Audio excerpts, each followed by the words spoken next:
and is for general information purposes. All legal cases are different, and you should seek the advice of your own attorney before acting or making decisions. No attorney-client privilege applies to communications on this show, and no attorney-client relationship is created by calling or writing in. Attorney Rominger practices only in Pennsylvania and maintains his primary office in Carlisle, Pennsylvania. Okay, good afternoon. Carl Rominger here, 540-0580. When we get into the hour here, I want to talk to you about this Hershey Links golf course closing, because somebody's raised a concern about it, and I think we'll see what the public opinion is. So think about this. If you've been paying attention, they're going to close the Hershey Links golf course, and there's an advocate out there for trying to fight him to keep it open. So I just want to find out what people think about that, because I thought that would be interesting. Now, let's see here. I'm going to try to dial. I can't dial and speak at the same time for some reason. I don't know why that is. Well, I just did it, so maybe I'm lying. Try to get the mother on the phone here. See if she answers. Hello. Hey, Mother. How are you?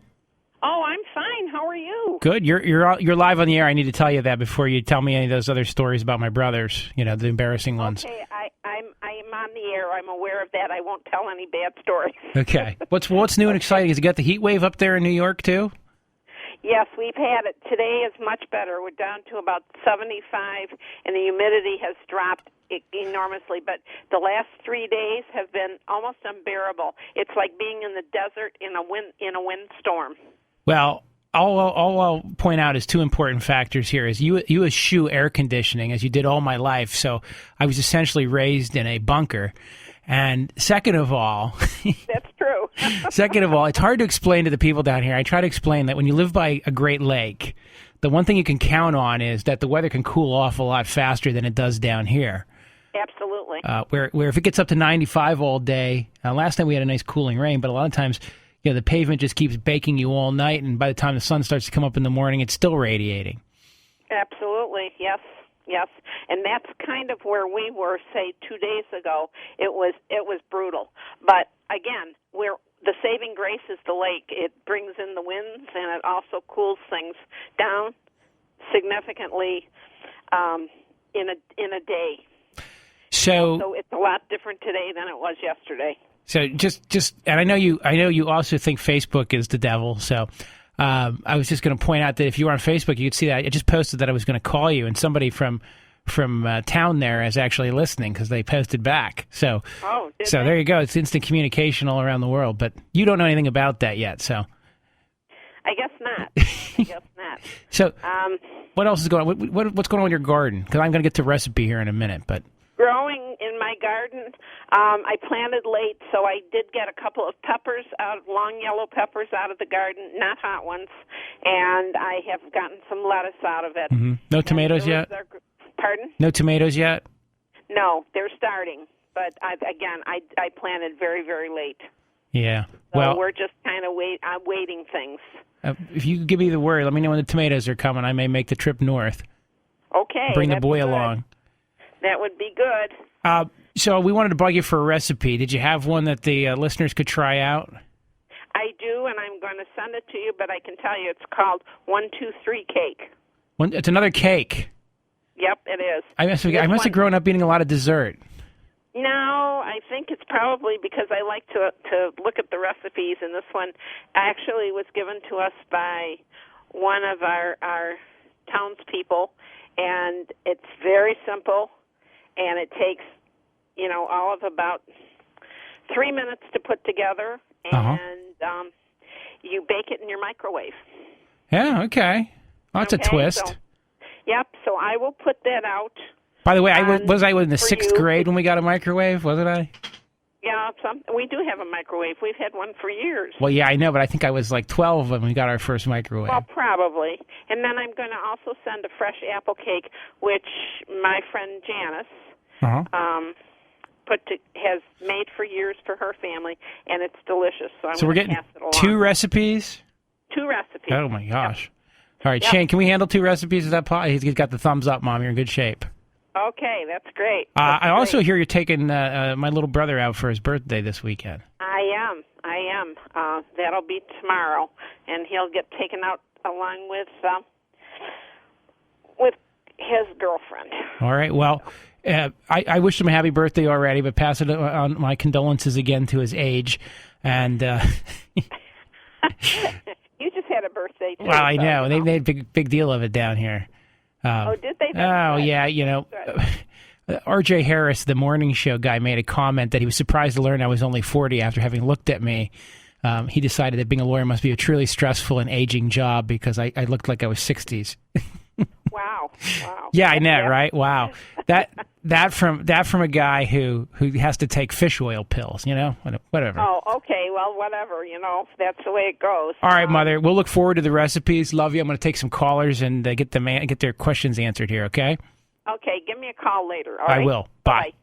540-0580. There you have it. We're going to get 2 recipes. Not 1 recipe, but 2 recipes. Now, back to this Hershey thing for a minute. So if you guys want to talk about this, I think this individual, I don't know, she's probably dating a golf pro out there or something, brings this up and says, we've got to save the links. We've got to save the links. Now, I do find something interesting about this, which is, they say they need to build new homes now or something. But remember how the links were embroiled in some kind of scandal because there was a question about what was paid for it and why the trust bought it and why the school did this or who did that. My theory is they're just doing this to save face now.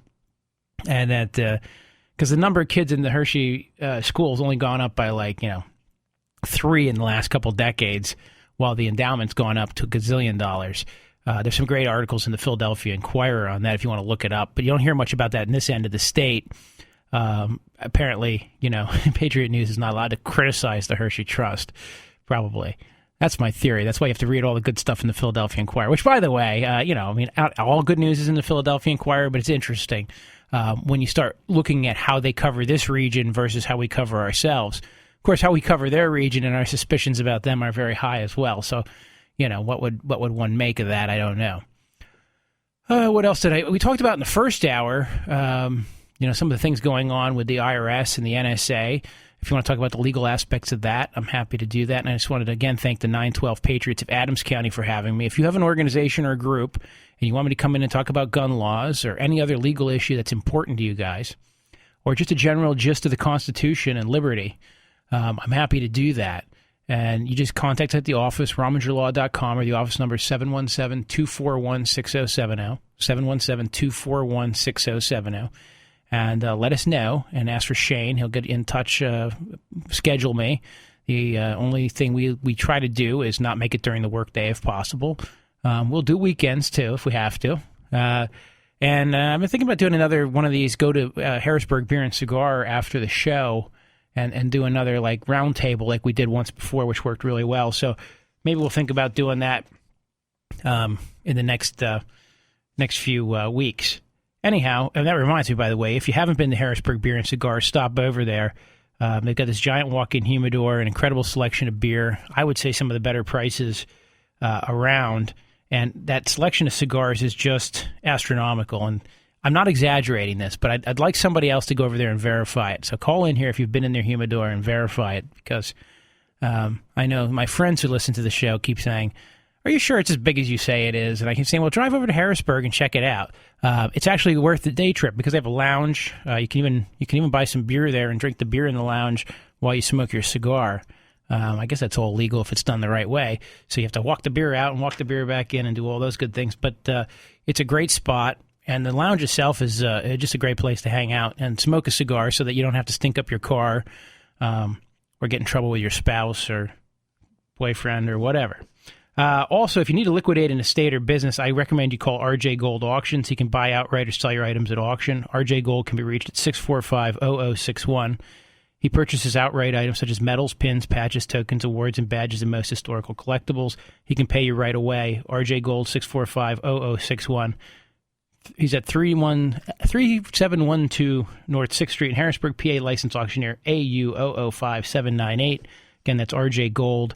If you've got an estate, one of those sorts of things, this is the sort of person you want to be talking to, especially if you have a lot of property you want to dispose of. The other thing is, and this comes up as a lawyer doing estate work, people don't often realize that some of the stuff that they think is valuable has no value, and some of the stuff they think has no value has lots of value. So before you go hoarding the worthless stuff and throwing away the valuable stuff, it might have behooved you simply to get an auctioneer in there to help you appraise everything, but at the same time to also help you maximize the value of all those old knicky-knacks and bric-a-bracs and things like that.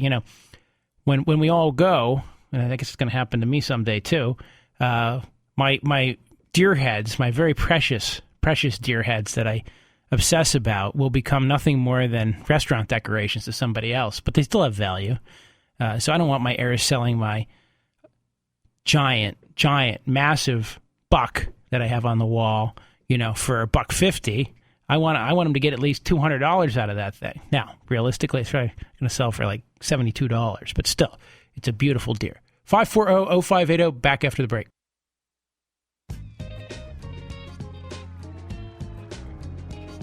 Get Rominger on the phone. That's my R.J. Harris impression. I just stuff some cotton in your cheeks. Good. R.J. Harris here in the morning. Dan, back to you, Dan. I don't know. I can't do all the voices that R.J. can. You should hear R.J.'s real voice, not his on-air voice. Very different. But anyhow, 540-0580. Don't forget the Bob Durgan Retirement Celebration, August 2nd from 3 to 6 at the Radisson in Camp Hill. It's free, no tickets needed. So get your little cowboy boots on, pack up your pickup truck, and you Perry County scumbags are welcome too. I just love calling Perry County scumbags. We've always made fun of Perry County people down here in the Flatlands, but now we can do it but pretend we're not because we're just mocking the city's mayor. It's very complicated, but it's sort of like a backhanded compliment or something. So it seems like we're mocking the mayor, but really we're insulting you guys, but I don't know. Just kidding. I love Perry County. In fact, I was up there at my favorite little diner, the county seat, which is in New Bloomfield. You like that place, Shane? Huh? Yep. They know to give me my eggs with no toast and my coffee black. And I actually got my eggs bought for me the last time I was there by some fine gentleman / scholar / what a swell guy. But anyhow, long story short, if you're ever passing through Perry County, and and when I say passing through, I mean, it's 27 miles between diners, but nonetheless, if you get to New Bloomfield, stop at the county seat and tell them Carl sent you, and they'll probably try to poison you, but nonetheless, they probably like, that lawyer, oh man, he's really annoying. He comes over here in the mornings when he's got court and chats us up, and we try to get rid of him, but then the customers leave. Probably a whole story like that.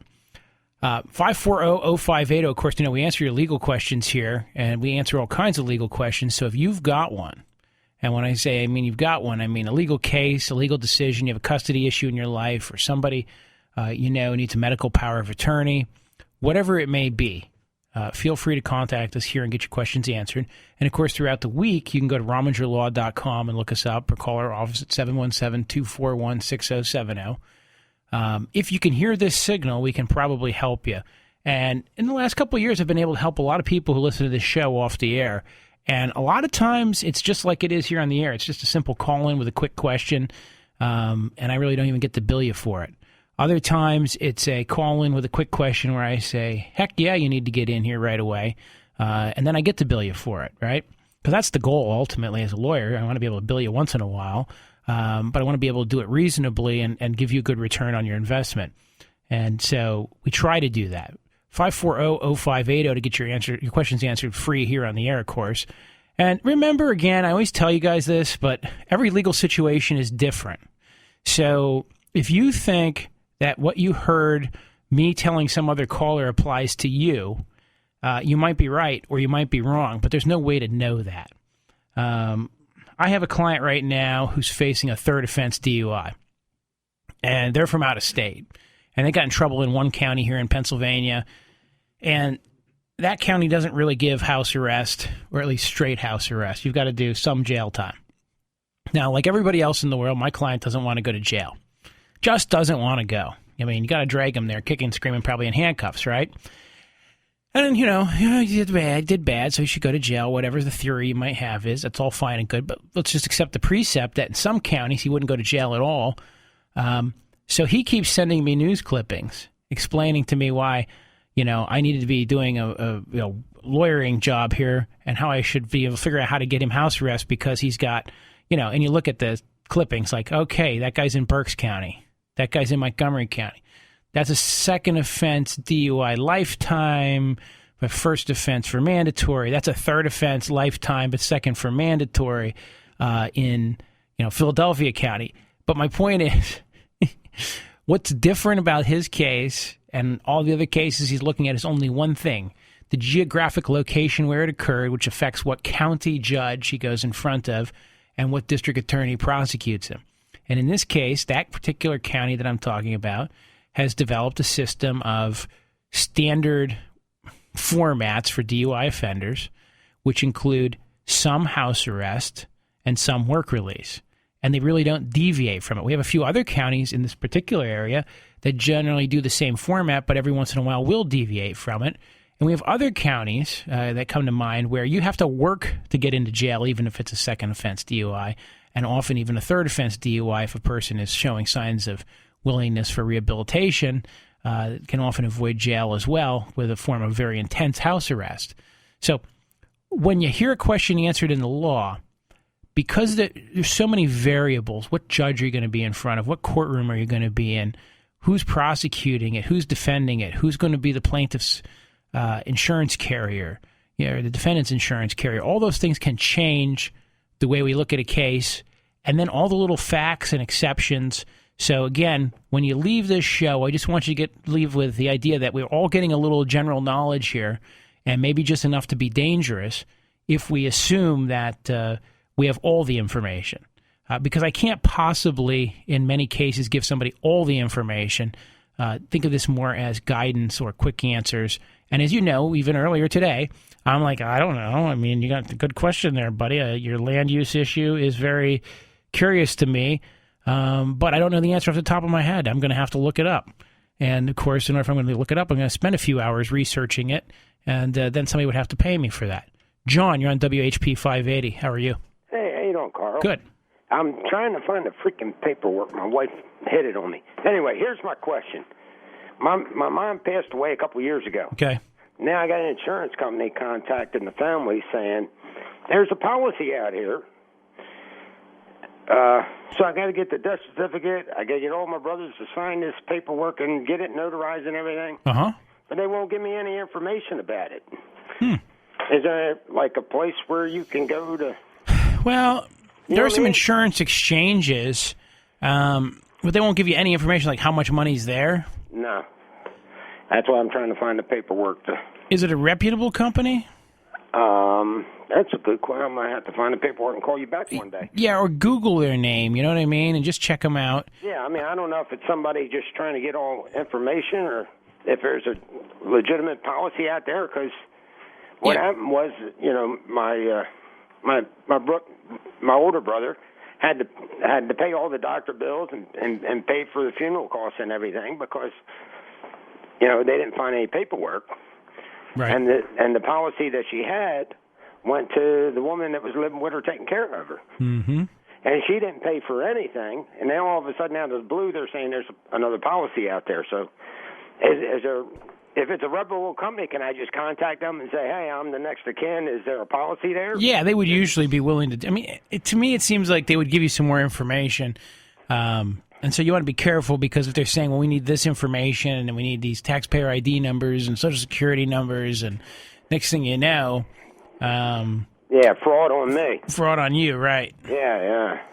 Yep. So, but if it's a reputable company, I should be able to call and say, hey, I'm yeah, you should be able to look them up online and verify a little bit of information about them so you know you're dealing... if it's Mutual of Omaha... yeah, I can't remember. Say hi to Marlon for me. All right. Hey, let me ask you this. Yeah. I've been multitasking. There's not too many people showing up at these rallies, so I mean, you think I'd die down this Trayvon Martin stuff? Well, because I think it was a good decision. Oh, it's a great decision. It was. I said congratulations, George, on my Facebook feed, which caused like a tizzy amongst the world. And then, ironically, here, Carl, there was a guy named Martin. There was just no charges were filed against him for shooting a guy. Yeah. Well, here's the answer. Our illustrious president, who's now decided that if he were 35 years younger, he would have been Trayvon Martin. He wouldn't have had the gold teeth. Yeah. That, 35 years ago, he would have been. So now we've got this mentally insane president who's decided that first Trayvon was his son, but now he essentially means that it could have been him, and that this has something to do with racial profiling of young black males. There's no evidence in this case that this was race motivated. If anything, George Zimmerman, had he had his mother's last name, this would have been a non-starter in the news. Instead, he had his Germanic-sounding father's last name. Yeah. So he became a white Hispanic after he was just a white guy named George Zimmerman, who shot a 12-year-old kid. Well, I mean, actually 17, but the picture is 12. And so, exactly. So the whole thing's been engineered, and now when they didn't get the result they want, the Great Divider is hard at work dividing and conquering the populace. And it's not a bad idea if I'm the administration, right? Here's our playbook. Hey, boys, it's looking like they're going to figure out that we were using the IRS to target conservatives. Hey, boys, it looks like the NSA is running a police state, and the Snowden guy might reveal more of it, and everybody's going to figure this out, and we're having hearings on it. Instead, let's refocus the populace on Paula Dean and Trayvon Martin and Bob Durgan retiring. Yeah, Bob Durgan retiring, and I was going to say hello. Who's the Shane? Who's the little girl fashion thing? You know what I'm thinking of, Shane. Who's Honey Boo Boo? Yeah, Honey Boo Boo. That's right, and Honey Boo Boo. What's going on with Honey Boo Boo? There's nothing going on in the halls of Congress. Just talk about Honey Boo Boo, people, and the evils of white profiling blacks in Florida and shooting people, and we have proof because Paula Dean did the same thing. Okay. Have a good one. All right, man. Nothing to see here. Bye. 540-0580. We'll be back after the break. If you ever need to get a hold of me, go to RomingerLaw.com. Thanks. Look.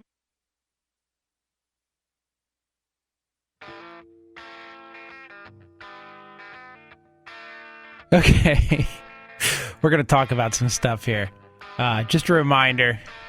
Hey, somebody did call in, by the way. They wanted to get RJ Gold's number, so that's a PA licensed auctioneer AU00579. I don't need to read that license garbage right now, but since somebody asked for it, 645-0061. So if you're the person who asked for RJ Gold's number, it's 645-0061.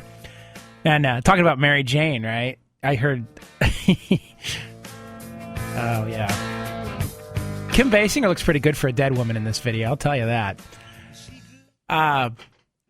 Seriously, though, what's it? Somebody tell me they said we're going to be the Keystone state if we legalize marijuana, and I was like, boom, bum, bad joke. And also another thing that happens is I just got friend requested on Facebook by two people, and and one's got a picture of a dog and one's got a picture of a cat, and I'm like, is this a joke, or is it just the fact of life that people's profile pics are quite often fuzzy little animals? I try to use my own picture, although that may look like a fuzzy little animal to some people as well.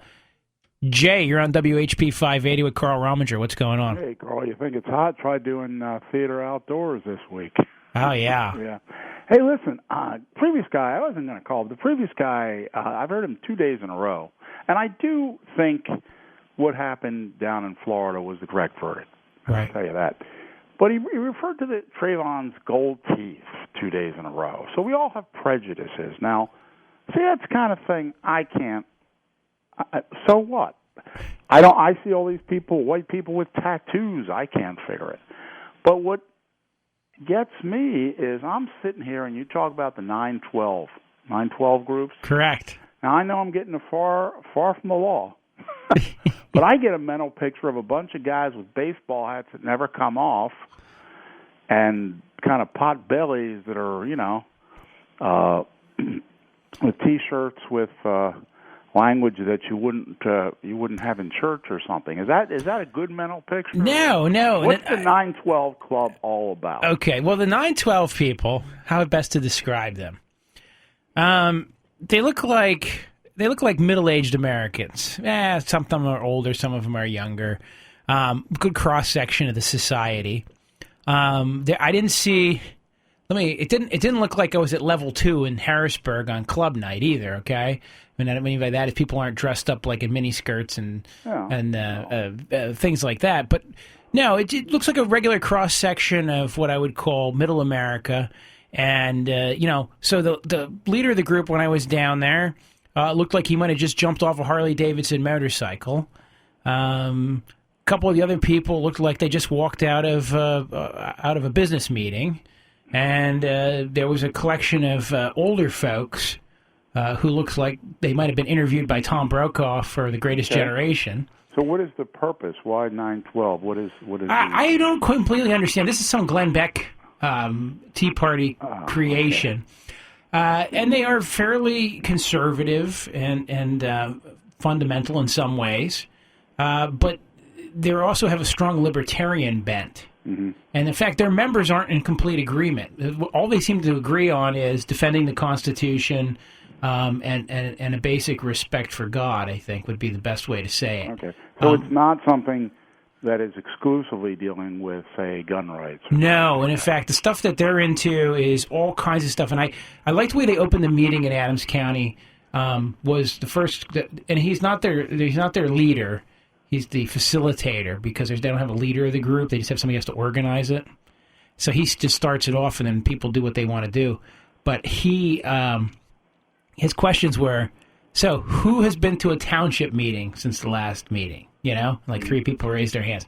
Who's called their representative, state representative? Who's called their, congressman? Who's called their senator? Who's called Toomey? Okay, and so they're just getting involved. Yeah, just getting involved. And what I liked, though, was that they're actually paying attention to the ideas that involvement at the low levels is where you probably need to be because, nobody knows who their township supervisor is. But your township supervisor can affect your financial fortunes if you own one single piece of property a lot faster than the entire U.S. Congress can. Okay. I didn't know if it was some sort of a militia type. Yeah, they want, they would form. You could walk in there and walk out with 10 guys who wanted to join your militia. Yeah, well, okay. I mean, I didn't know if that was the exclusive purpose of some. Yeah, it's a pretty. Let me put it to you this way. My joke is they're a little more religious than me, and they're a little bit less libertarian and more conservative than me. But they're certainly people I would want to break bread with, and if the world came to an end, I wouldn't mind being stranded with. Okay. All right. Well. Okay, except for they're probably going to make me go to church a few too many times. Well, I think I don't know how they'd feel about my church, but since I go to a synagogue. Okay, Carl. Oh, actually, no. You have to understand. Whenever you have gun nuts, because there's a lot of gun nuts involved in these sorts of things. Gun nuts love synagogues and the Jewish people as a rule. Because it's some sort of a evangelical thing, I guess. Yeah, and also simply because, quite frankly, there are a lot of people who are Jewish who are very pro-gun for the obvious reasons of wanting to maintain some ability of the citizenry to hold back government. Yeah. And I think that bad experience with tyranny resonates with some of the folks in these kinds of groups. Well, maybe that's why they think you're Jewish. Yeah, that's pretty funny. I keep saying I might or might not be. I refuse to reveal, right? Yeah, well, we could ask my mom. You are a man of mystery. All that would matter is we should ask my mom. See, you guys missed a chance. You could ask my mom because my mom would have to be Jewish for me to be Jewish. That's right. Well, I'll have to give her a call next time. Of course, if you look at the recipes she's making, the bacon fat's probably a giveaway. My mother used to send me out for ham. So. All right, Carl. Thank you, Jay. Take it easy. 540-0580. Todd. Hey, how you doing? Good, man. What's going on? Hey, I just had a question on wills. I listen to you all the time, and I hear you talking about it, but where do you start? I mean, do you go to an attorney, or can you do it yourself? Where do you begin with getting a will? I mean, how complicated is it? It's very complicated. It's incredibly complicated. It is? Really? No, it's not really, but here's the issue. If you want to know what you need to do, it would pay to spend a lot of time studying the problem. And so there are a lot of people that are self-starters and can spend 10 or 15 hours researching the problem and figure it out, right? Mm-hmm. But you might not get it right still. On the other hand, you can spend a small amount of money with a lawyer and get a will done and also have the lawyer talk to you about the other practical issues that may or may not exist in your estate, things you might not have thought about. So that's why I recommend it. That's what I mean. Does it pay? I guess it does pay to pay someone to help you out. Yeah, with it. and also because in my case, I'm married. My wife works for a corporation. I have a small business that I own. We own a house. Vehicles and stuff like that. So right. It's not a plain, simple scenario. Yeah, and then sometimes the lawyers, basically, the job of the lawyer sometimes is just to remind you of and question you about certain things, which may get you thinking. So, for instance, if you're a small business guy, I may say, well, you say, I want to leave my business, to my son or something. And then you start to say, well, do you have any succession plan in place, Have you thought about ways of transferring the business or the control of the business if something catastrophic happened to you suddenly or if you had more time? Have you planned for that or created a scenario to maintain the value? Because the thing with a lot of small businesses is the value is as much in the owner as it is in anything else.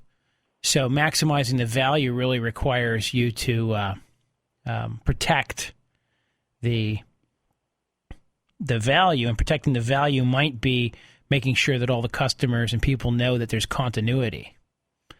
Things like that. So anyhow, as a lawyer, we're talking to you about a will. If you came in, we'd be talking about your will. Then when your wife, I'd remind her about her retirement and say, by the way, if you have a beneficiary on certain types of retirements, your will doesn't change or control those. So you need to think about those things as separate issues and make sure you update them. And so we run into a lot of things where we and then, of course, we talk about, sometimes people come in and you find out that their net worth is approaching a point where they need to start really considering maybe other more advanced strategies for deferring tax.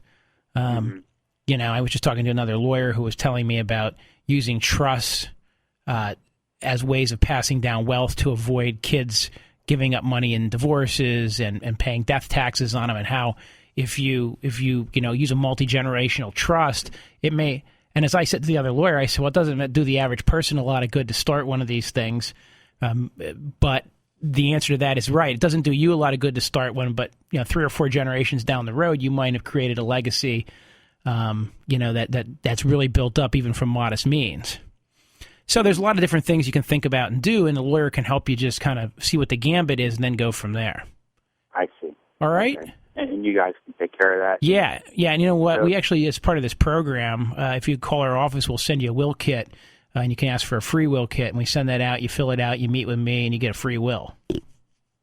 Oh, okay. Yeah, I know you had that thing on your website, free will, and I didn't know, all the details about it. So yeah, I charge you for the power of attorney and the living will, but that's okay. It's still a really good deal. And what ends up happening is we just get to know each other, and you get a little feel for what you might be needing to think about. Yeah, that's good because we've been kicking around for years. Yeah, we got to get a will done. And before you know it, before you know it, you can't even utter the words. All right, my friend, thank you. All right, I got to go to break.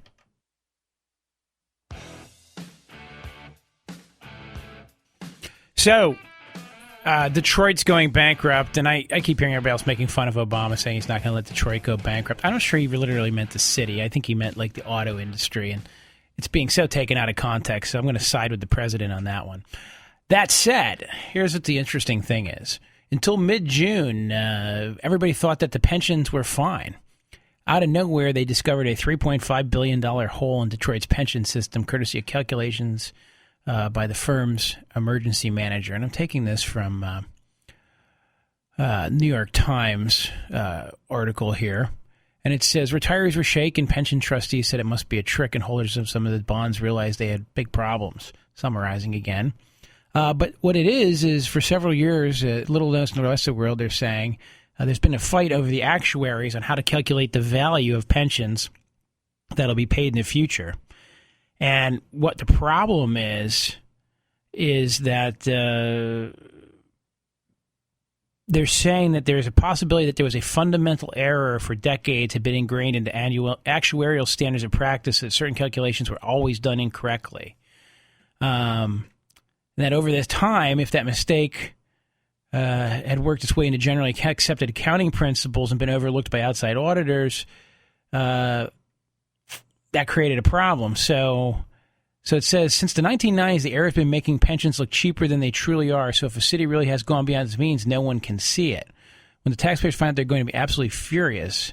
An actuary in economist for years has called his profession to correct what he calls the biases embedded in present actuarial principles. So anyhow, we could get into the weeds, to quote my buddy Bob Durgan here, but here's the dealio. The system that they've been using, see, pensions a lot of times have to be funded, right? And the city, of course, continues to pay money into them on a regular basis to build these funds up. And what they did is they miscalculate the boat, and so they have these unfunded or underfunded pension obligations. And municipal governments and states have been doing this forever. Pennsylvania has some problem coming up here. Of course, if the state legislature had stayed out of the pension system and stopped dipping in, we probably wouldn't have that problem. But nonetheless, there's actually looking like just a math error, so to speak, or a statistical error, or bad assumptions that became accepted and were used, and now may cause more than one municipality or school district to discover that they realistically are insolvent if they're going to keep up their pensions. Now, a lot of these people out there are like, oh, you invest in municipal bonds. Municipal bonds are great because, they're tax-free and blah, blah, blah, blah, blah. Well, of course, this is the one area where your municipal bond gets set up for failure, because when your city of Harrisburg or Detroit or any other municipality fails financially, it's the bondholders who take a clip. And so, if I bought $1,000 worth of bonds and I'm making 5% on them and I'm happy and I'm not paying tax on that 5%, and I hold them for 4 or 5 years and I'm real happy, and then I find out that the value of my bond gets clipped from $1,000 on its face to I'm only getting back $800, that 5% interest, even tax deferred, really didn't make me any money over the life of the bond. So it's starting to call into question the safety of a municipal bond as an investment if a lot of these places go under. So these are just things to think about. Maybe we should get Mark Virginis on here next week, and he can talk about this a little more. But I do think that's a big issue. Mike, you're on WHP 580 with Carl Rominger. Hey, what's going on, man? What's going on? Oh, I just got done enjoying a Tuscan bread prosciutto di Parma sandwich, because some of the stuff you're talking about can be quite depressing. So it's always nice to sulk in a very nice Italian sandwich, Oh, yeah. I just think. Go ahead. I'm sorry. Yeah, I had a rustic pizza last night. The banana peppers and prosciutto, and it was good too. Yeah, nice. Yeah, I just wanted to kind of vent a little bit on what you're talking about. I think it's interesting that our tax dollars, this is the kind of performance you're getting from these people who get into these political positions, and basically they, for however many or how much brains they have and all the schooling that they've ever gone to, that they can't balance a checkbook and they just cannot deal with money. I think in the end, Carl, and I think you'll agree with this, the taxpayer is not going to be held with the purse, because there's no money there, and they can squeeze all they want. Like they say, you can't get blood out of a stone. I just think the whole thing is ridiculous. Here we are, and really what it comes down to, and I'm sure you'll agree with this, it's poor stewardship in every facet imaginable. Legislating from these positions and not being faithful with the taxpayers' money. And I think it's a disgrace, and it's a shame. And I don't know who's going to be held accountable, but it ain't going to be the taxpayer. And I say that because, hey, if there ain't no money in the pot, I don't care what you think you're getting, whether it be from these unions or politicians. If there ain't no money in the pot, right, you ain't getting jack crap. Well, did you see, and this is kind of related to what you're saying, but did you see that the Hoffa and the unions are now suggesting maybe that healthcare Obamacare might not be financially smart for the unions? Well, we already know that. I mean, I'm still scratching my head on how a guy like this gets into office. If you were to compare a guy like this who's somebody that would be in the La Cosa Nostra or the mob, better known as Americanized, there would never be a guy that would have become a made man if he had not proven himself. This guy has not proven himself at all, very inexperienced, and he became a made man in the position of the U.S. president. I want to barf as I say it. I can't believe it. Yeah, so I say it's interesting because, now I think people are looking around going, how are we going to pay for this new entitlement system? And how is that going to work? And what you're talking about, the reason it reminded me of it is you're talking about exactly what happens when you finally spend more or finally create something that's going to eat up all the available resources. And they're actually, that's why they have to delay this thing now, is it won't work financially. They just aren't quite saying that yet. Well, and my last comment, Carl, is this. This is my opinion, and I was going to go here. Here's what happens. When you get away from the God of the Bible, you are talking about the plumb line of morality for any country. And when you get away from that and your morals decay, you not only don't know which way you're going spiritually, that affects everything else. You don't even know how or where or when you should spend your money, and on it goes, and therefore the nation goes down the tubes unless we get back to what made this country great. And you and I sometimes have slightly different beliefs on whether that has to be the God of the Bible or somebody else's God, but nonetheless, I was just thinking about this the other day. So the President of the United States just goes ahead and exempts healthcare law from being followed that he wanted passed because it's not going to work. So he just says, we're not going to enforce the regs as they're written. And then we find out that Missouri's governor and legislature have to take away the control of the list of concealed carry permit people because the State Department of Transportation won't obey the law and keeps giving the list over to the federal government in violation of Missouri law. But they have so little power as the governor and the legislature, apparently, over the bureaucracy, that the only choice they have is to try to force the information out of the hands of that bureaucracy going forward because they can't trust them. And then we have Attorney General simply saying, I don't believe in the constitutionality of the law, so I'm dumping it. We're getting to the point where it's sort of like everybody's just sort of doing what feels right or feels good or what they think is best fit. And maybe that means we're more sophisticated in some levels. But may also mean that there's a complete breakdown of law and order on the edges, and the question is, when does that get to the middle? I don't know. Jill, Pat, sorry I didn't get to you guys. Call the office, 241-6070, 241-6070. I'll see you guys next week.